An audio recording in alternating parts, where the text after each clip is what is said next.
Welcome back. It got flooded out not once, but twice. Once in the late 1800s, and once in the early 1400s to kill about 17 people.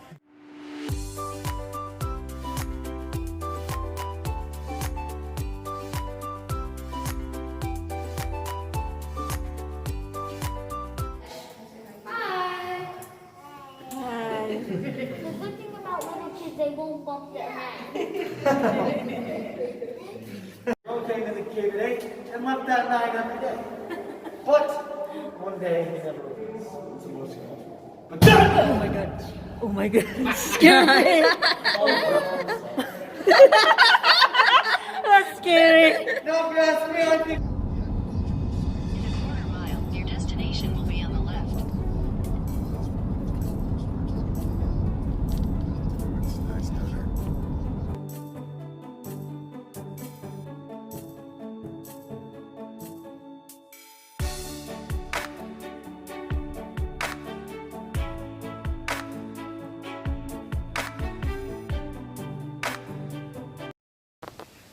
Look at that. You have to go in the tunnel.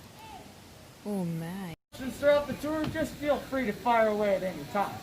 Now over here by our dock, our water is about 2 feet deep. Getting into this midsection over here, it's roughly about 3 feet deep. Believe it or not, however, over by that dam, it actually drops to about 6 feet deep. Now, this is a man-made pond. The whole point and purpose of this man-made pond here is to keep our water level in the cave at a sufficient 3 feet at all times. As naturally, the water level in the cave is only about 3 to 6 inches, so it's basically here to flood the place to ensure we don't bottom out our boats every 5 minutes that we drive off through it. Alright, so once we get on under this bridge, you'll notice this 90-foot bluff in front of you, and in that base of that 90-foot bluff, there is a beautiful little cement structure there. Now that is there to protect us from things like falling rocks, falling trees, and yes, the occasional falling deer. That's actually, sadly, a true story. We've actually had 2 deer fall from that bluff before. I kid you not. All right. So as we enter the cement structure, you may notice a temperature change, and that is because it is a solid 47 degrees in the cave year-round, with the water temperature usually staying at a good solid 42 degrees. So it is nice and cool in here. I always like to call it natural AC, but with a lot more bubbles. There's a 6-inch hole in the side of the bluff here. Now the locals actually used to call the spook hole. Now they used to call it spook hole because of the spooky noises they heard coming from that hole. Now, no one knew what was causing the spooky noises, so it took until 1953 and one very bold man by the name of Milky to ask the landowners to do in typical Iowan fashion to dynamite out the side of the. I say that was a bit of a bold move, considering the fact that if I was the one hearing the spooky noises, first thought that would come to my head would be to start running a mile that direction.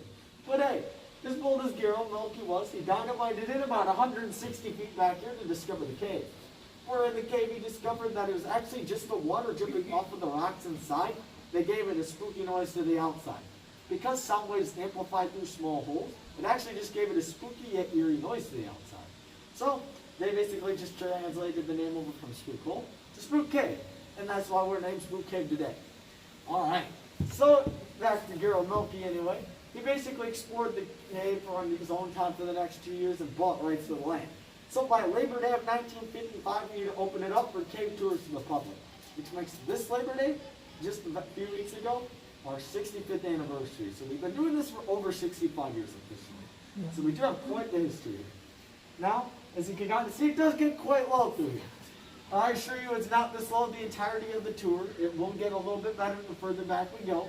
So, I must ask though, are any of you here claustrophobic or can handle small spaces? At this time I can bring you back if you do request so. Alright, ambitious crew today. I like it. So before we head on under, there's 2 ways of going at this. You can either just sit in your seat and duck traditionally, or throw your cushion on the ground and just sit down there. Whatever works best for you, I always just like to present alternatives to make it easier for everyone else here. Alright, so do prepare yourself. We are heading on under. So unfortunately, we could not dynamite out any more than this, and that is due to the natural gas bubbles inside the rock. Over here is limestone. And limestone comes off in shelf-like layers, which means we have to play the unfortunate game of dodge the jagged-edged rock with a very flimsy aluminum bolt through here. Boy, oh boy, aren't these fun times. That represents an original crawl space used by the man, the myth, the legend, Milky himself. Coming up through here, off to your left, you may notice our lovely guard lizard Francis over there. He hasn't eaten food in quite a long time, as you can kind of tell. So feel free to give him some food on our way by. Or maybe on the way out, whatever you choose. All right, times to know that does not leave a very good mark. All right. So we will be heading on through the smallest area of the cave here in just a quick second. So as we head on through here, feel free to lightly push your way out the wall. Please don't shove the rafters hard, because now we are actually now entering the natural half of the cave. We can tell because the walls are starting to dome out and smooth out just a ton. Now, believe it or not, this is our only money rack wall in the cave. That actually used to extend out all the way to those wires you see here, with about 6 inches of water on top of that. So, prior to this room being excavated out, the only way to explore the cave further were through the really small natural crawl spaces here. Now, one thing you may notice is lovely little rock here. This is called Galena Limestone. This is actually just ancient fossilized sea creatures and ancient fossilized sea floor. Over time, they're just collected together, and this is what's left. So it leaves this nice little stone here. Feel free to touch it if you wish. It feels kind of interesting. It's like a rough little coral-like thread. All right. So as we kind of continue along through here, you may notice our lovely little sign right here. That is only partly true. We actually have multiple alligators in this cave. We're just too lazy and too cheap to put us on the side because we like to save money where we can around here. All right, we will be entering another room through here, so we do have a little bit of lower ledge here, but it shouldn't be too much to bad handle. All right. All right, so ask that you please don't touch the ceiling in this portion of the cave at least, and that is because of these little lumps growing from the ceiling. These are actually stalactite formations starting to grow, and they grow from the ceiling down. I wouldn't recommend you touch these because the dirt and oils on the hands actually prevent those things from growing. Luke, what way are you going? I mean, I can't really go that way, can I? Well, I guess that's true. Really needs. I'm kidding. My bad. All right. Darren, if we're gonna play some bump boats, just watch your hands and fingers on the That's surface. great, Luke. Honestly, not bad. Not too bad. Luke, that's still professional driving. All right. So as we continue along through here, this is our full stone wall formation. This is basically just deposited iron oxide, calcium, and magnesium that the water leaves behind as it runs on through. Hey, Cole. What's up? Did you leave these lights on? Yes, sir. Hotel 6 style. All right. Over here, this green light here represents your nearest exit in the event of an emergency. Now, I know it looks a bit small. Rest assured it'll get you the surface nevertheless, even if it'll take you 1 hour at a time, of course. All right. How's everyone doing so far? Everyone doing all right? Good. Perfect. All right. So as we continue along through here, expect a little bit more water to start jumping here the further back we go in the cave. It does get a little bit wetter the further back we go. All right. So as we come up to this green light here with a giant hole, that represents a chimney, or what we call from the surface a sinkhole. Now that acts as a natural filter into the cave, only allowing through air and water.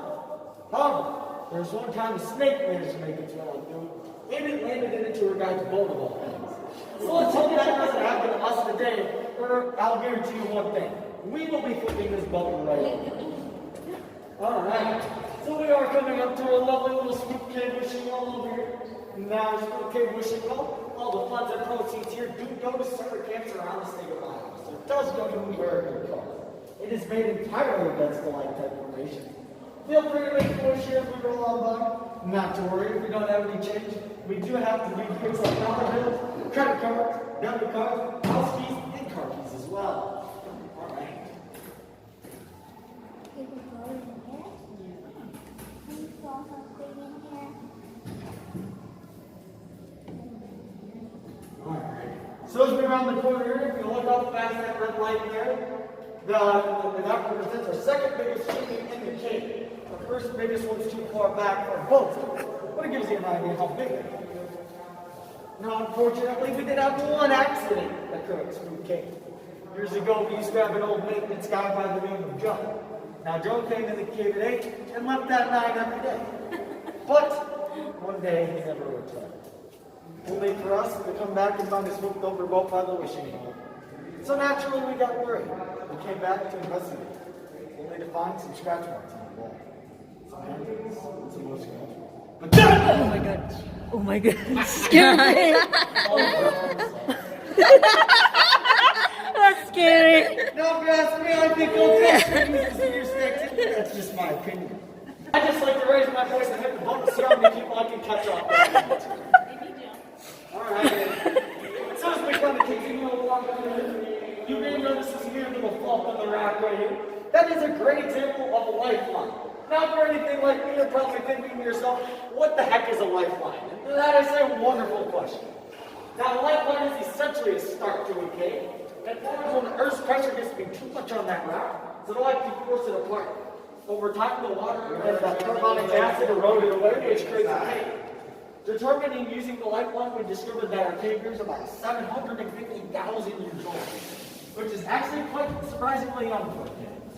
Alright, everyone, do be fair. We are heading under another level. It is a bit of a game of limbo here at Spook Cave Iowa. Alright, everyone, feel free to say hi to Jeremiah as tours we roll on by here. Hi. Jeremiah, you didn't lose anyone. No, not yet. That's always promising. Alright, so as we continue along through here, you look over here off to your left, you can see this lovely little side chimney over here. Believe it or not, we actually have more side chimneys in the cave than normal chimneys. They serve the same function, they just come out the side of the cave instead of all top. Alright.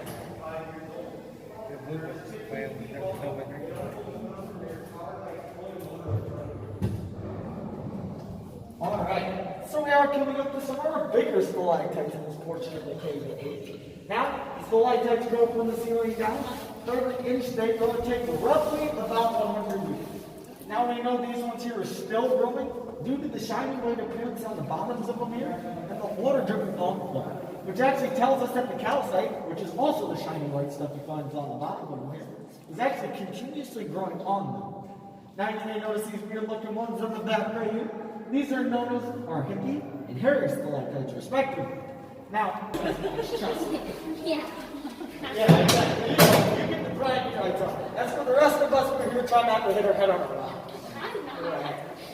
I'm really terrified. That one I barely was ducking. Now that is a cow under problem because it kind of resembles a cow. Alright. So we will have to wait off in one of our casting zones here as there's another boat in the Already read about it. He left. See, he's an expert on it already. He knows more than I do. Hi. Hi. The good thing about little kids, they won't bump their head. It goes up about 60 feet and is made entirely of color. Now as you're trying to see with the black rocks. Alright, we're about to head on through an area we like to call Formation Alley. Now we like to call it Formation Alley due to all the formations that grow on through here. Now, you may notice these little stalactites going from the ceiling right here, these little itty bitty ones right here. Now, those are actually called soda straw stalactites. They're called soda straw stalactites because of how long on the side. So when they break off, you can actually drink through them like a soda straw. However, I wouldn't recommend you do that for 3 main reasons.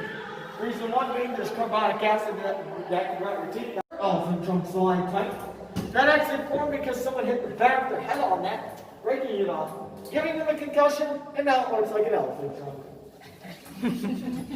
Now through here, you can see a bunch of these lovely little formations here. Alright. So as we continue on through all the little through here, up here is our biggest stalactite in the cave that we know of. This one's about 27 inches long, which makes this one about 2,700 years old. A drop of water is considered to be a cave piss and to be very good water. Alright. I want 2 drops of water. Then you got really good water.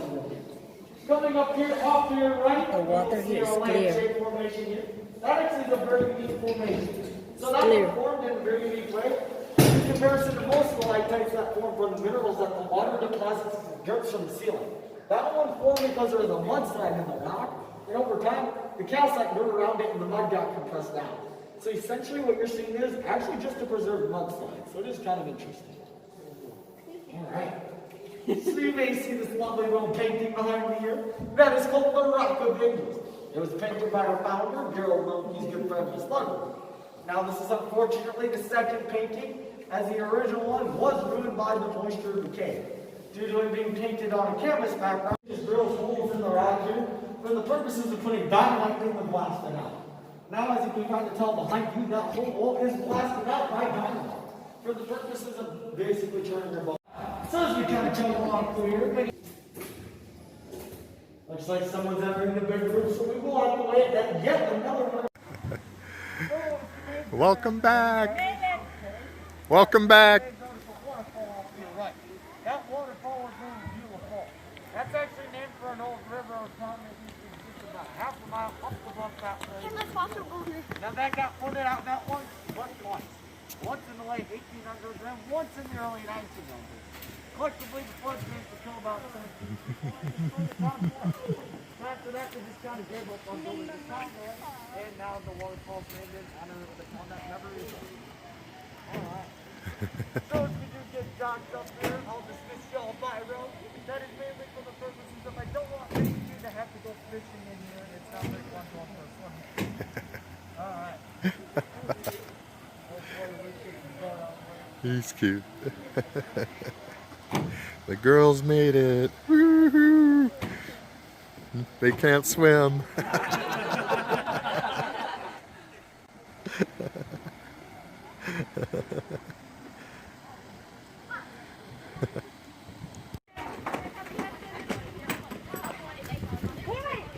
In for a landing.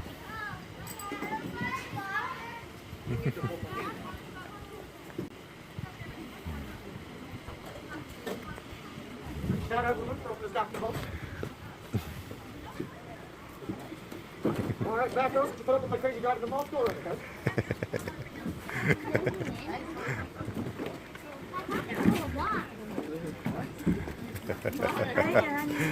Girls, you made it okay. All right.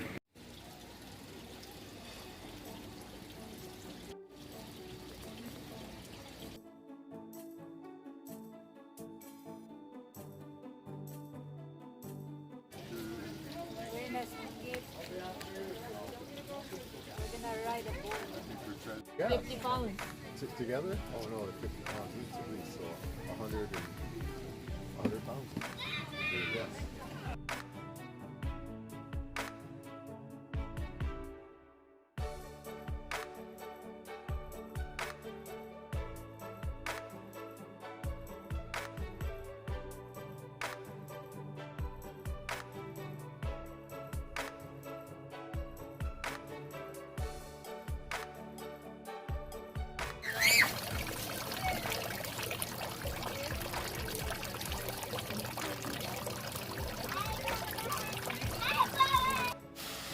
This is natural waterfalls from the trees. You see?